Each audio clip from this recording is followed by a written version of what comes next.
Hi everybody, if you are like me having trouble understanding what Stalker 2 game is all about, in this video I'll try to help you out because I'm new to Stalker games in general and I also find it hard to understand.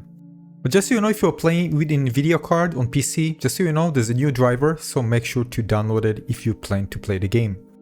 So first of all, let's say what the developer mentioned about the game, and this is an official PDF about the game. Again, it's called Stalker 2 Heart of Chernobyl. So you can see Stalker 2 Heart of Chernobyl is a brand new entry in the legendary series, enjoyed by millions of players worldwide. Unique combination of first-person shooter, immersive sim, and horror is back. Developer mentioned detailed open world, next-gen graphics, the game running by the way on Unreal Engine 5, rich narrative, and it's also mentioned that the story evolves based on the player's choices. Also keep in mind, although again the word sim mentioned, this is not a realistic view of the area. This is, as you can see, post-apocalyptic dark science fiction landscape. The game also has survival mechanics, so you need to find food, drinks, ammunition, weapons, and so on in order to survive the areas. The game also holds various secrets, and this is why you can encourage to explore. There are different anomalies and different, of course, creatures moving around, roaming the land. And you're going to find artifacts with game-changing affinities, and they say try to survive tactical firefights against various enemies and more than 30 firearm models, yours to upgrade and customize. So we also have weapon customization as well. So there's no something like RPG elements for the character itself. So there's no progression for the character, but you'll be able also to upgrade your gear. The game also focuses on your character in the relationship between you and the different factions in the game. And before we jump into more information about the game, these are the system requirements. So again, graphic preset at the top and the requirement for it at the bottom for each one. Alright, next thing is, well, what is Stalker? So according to the developer, this is a term used to describe the bounty hunters that delve deep in the zone. Basically, the zone is the restricted area around the Chernobyl power plant. And of course, the game itself is a reference to the Chernobyl disaster and the real exclusion zone, which occurred at the nuclear power plant located in the city of Pripyat in Ukraine.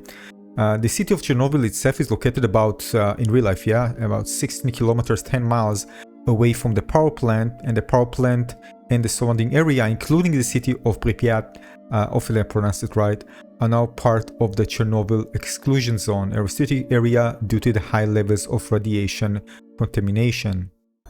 Now, the reason I find it hard to understand what this game is about, and I think actually the developer gave me an answer for that in one of the videos, mentioning, and I quote, "It cannot be compared to any other game because there is no such other game."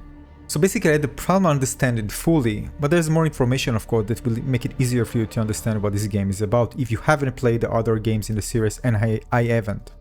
So first of all, Stalker is a huge, seamless open world. This is an open world game consisting of 20 regions. Each one consists of residents, unique architecture, anomalies, and nature. And according to the developer, each of these regions can be a fully separate game. So this game is basically massive. The map is massive, huge. Now the idea is that the devs wanted to give the player freedom to explore the vast open world. They wanted to give the player the sense of loneliness, sense of immediate danger. Now if you think about it, our deepest fear is basically fearing the unknown. Now this is not a 100% replica of the area. Some of the props in the game are actually a replica of those in real life. You actually saw some of them there. Just they were polished and redesigned according to the developer. So some of the popular areas that you might see in many YouTube videos, for example, will be seen in the game as well, like the theme park with the bumping cars and the carousel. So it's partially based in real world, but not everything, of course. Now the world itself is full of danger, and you'll be fulfilling quests as you go, mark areas on the map and go to explore, like visiting the swamps area for example, find other factions roaming around, interact with them, and of course this interaction will also evolve the story itself and your connection with other NPCs in the game. Still, I really wanted to know how the gameplay loop is. I found it hard to understand. So I actually asked on Steam and I got several answers. For example, there are two kind of a more in-depth explanations on Steam from the discussions of the official game. You can actually pause and just read it at your own time. So this one from Steam again kind of summarize it. Gameplay loop is summarizing: take a mission, go on a free sortie, explore desolated abandoned areas, avoid environmental hazards, avoid fight mutants, meet random encounters that you avoid, fight, talk to, fight, avoid enemy strongholds, loot killed enemies, look for valuable stuff hidden around, scan for artifacts into anomalies. Once you're full of loot, go back to one of the main hubs to collect rewards, trade and resupply. By getting better gear, you can access more hazardous areas and face stronger foes. So it seems like kind of a extraction type of gameplay loop there, partially. So based on my understanding, there are also going to be areas that will be more dangerous than others, and basically you won't be locked physically from them. So you still can go there, but be kind of locked because of the higher difficulties. You need better gear probably to get into them. Now, one person mentioned it's like open world FPS RPG, but somebody else mentioned it doesn't have RPG element like stats, skills, etc. So this is not something that you're gonna upgrade your character like, all right, I'm gonna invest in extra strength, extra dexterity. It doesn't work like that in this game. Now, another user mentioned that it can be considered to have little RPG mechanics, as it does have stats for its suits, damage resistance, etc. You can compare them like other RPGs. Yeah, so again, it's related to the gear, right? Same as we have in real life. If you have a gear against heat, for example, or radiation or something like that. So it's kind of more on the realistic side of things. So we can call it, let's say, maybe light RPG elements, but that's what I understand. Basically, it's not for your character, something kind of a superhuman that you become. It's just the gear that you get can have different properties. I also wondered, well, what if you die in this game? What happens? So another user mentioned that it has autosaves and name saves. So basically you can do manual saves and quick saves. So he mentioned in a quote, if you die, you're asked to load previous save. So it's not like a game where if you die, you lose basically everything and you need to start from the beginning. Now, the developer also mentioned that it put a great emphasis on the look of the game, so it'd be very immersive. And I quote, our team for more than 300 developers uses the most advanced technologies available today, like full body and facial motion capture, along with photogrammetry, as well as some of our technologies to make your story immersion truly unforgettable. Матінко моя, жива. Координати закинув. Поквапся.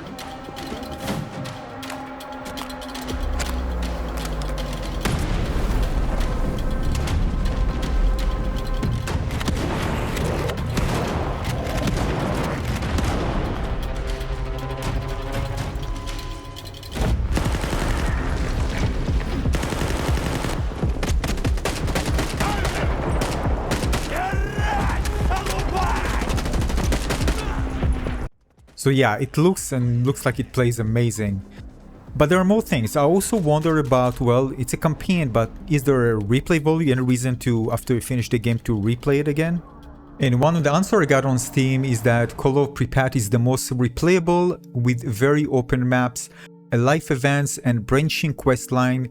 There is a quest line I discovered only on my 5th playthrough because I didn't use one specific feature. Of course, he talks here on previous games that, of course, some of the game features are similar to this game as well. So basically, there are more stories to be told based on the way you interact with the world and things you discover. The other thing I wonder, what is those anomalies that people are mentioning? So according to what I read, anomalies are localized areas of warped space-time, often manifested as a swirling energy charge fields. These fields can be deadly to those who venture too close, causing a variety of effects, and some of them that I read mention is electromagnetic radiation that can damage electronics and harm the human body. Gravity anomalies, like we've seen in the trailer, can cause objects and people to levitate or be pulled towards the ground with an immense force. There's also like thermal anomalies that can cause extreme heat or cold. Teleportation anomalies can instantly teleport objects and people to other locations. This is interesting. And the other thing that I wanted to know is, what are artifacts? Also mentioned quite a lot when you talk about this game. So artifacts are unusual objects formed within anomalies. They are imbued with powerful, often anomalous properties, making them highly valuable to both stalkers and scientific organizations. Some common artifacts include, for example, fireball that emits intense heat, capable of igniting flammable materials. Bloodsucker drains the life force of nearby organisms. Phantom distorts the perception of time and space, making it difficult to navigate. Night Star emits a soothing, calming energy. So the answer, I think, was based on previous games, but you can expect something, of course, similar to that in Stalker 2. So basically, this is one reason, of course, to explore, because stalkers often risk their life to retrieve these artifacts, as they can be sold for a significant profit or used to enhance their equipment. However, extracting artifacts from anomalies is a dangerous task, and this is because it requires specialized equipment and knowledge of the anomaly's properties. So basically, this is the type of high risk, high reward in Stalker, based on my understanding. But I think one of the things that excited me the most, and hopefully this will be implemented well, is what's called a Live 2.0 AI system, which is an advanced AI that allows NPCs to react intelligently to the player's actions, creating a more dynamic and unpredictable world. And this is, in my opinion, if implemented well, can really make the game feel totally dynamic and also add lots of replay value, because each playthrough will really feel unique. Not just each playthrough. Each moment that you are there depends on your action, will feel unique. So that's something that I'm really looking forward to.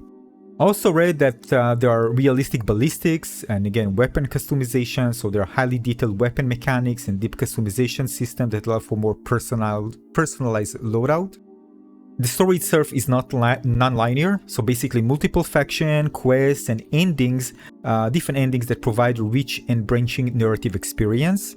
So if you thought maybe, just going to be like, all right, play the campaign once and that's it, there's replay value into it embedded in every basically part of the DNA of the game.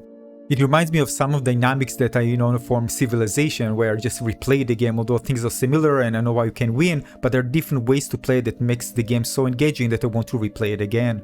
The game also is beautiful, very atmospheric, and has amazing sound design from what I've read, a very haunting and immersive soundscape that enhance the game atmosphere as well.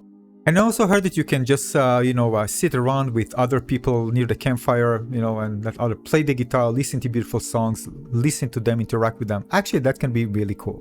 So I think that overall I have a better idea what this game is all about, and the more I actually read about it, the more I'm excited to play the game, because it does feel like something completely different than I played before. Of course, some of the elements are borrowed from other games, but I think they created something new by combining all these different gameplay elements to make players really get excited in just diving into the game, getting totally immersed by it, and even upon completion coming back and just immerse in the game once more.